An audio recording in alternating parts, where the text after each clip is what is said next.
Assalamu alaikum. Welcome to my channel Literature and Grammar.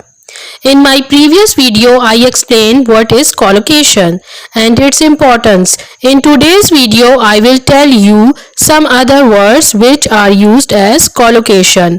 First, we will discuss break.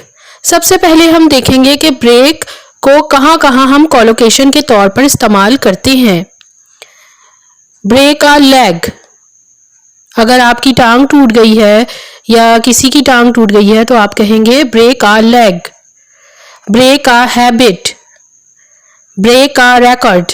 अगर आपने कोई record तोड़ा है किसी क्रिकेटर ने, किसी प्लेयर ने, तो आप इसके लिए ये वर्ड इस्तेमाल करेंगे. Break the ice. आइस तोड़ने के लिए. Break a promise. अगर आप वादा तोड़ते हैं तो आप ब्रेक आ प्रॉमिस कहेंगे. Break the rules. अगर आपने किसी रूल की खिलाफ वर्जी की है तो आप कहेंगे break the rules. Break the news.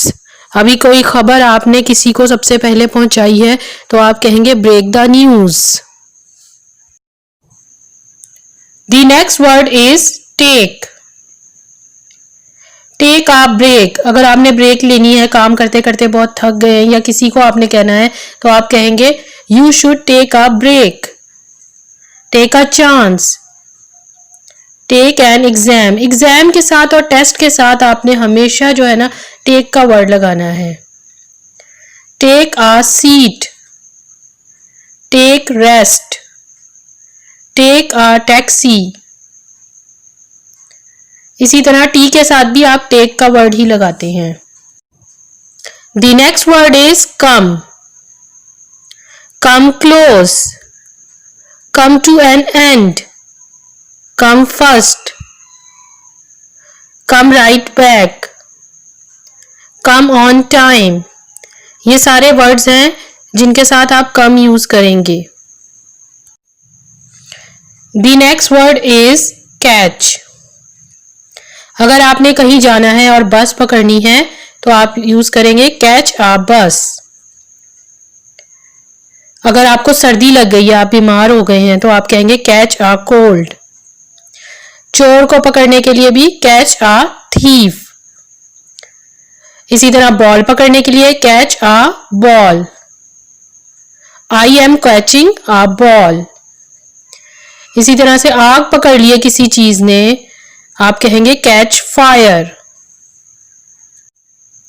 Have a drink. Have a good time.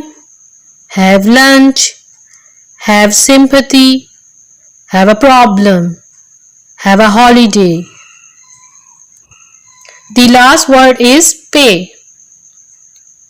पे अ फाइन. पे कैश. पे the bill.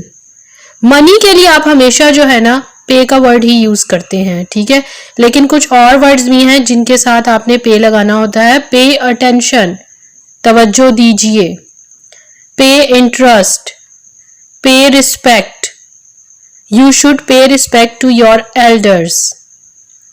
Hopefully you understand all these collocation. Thank you.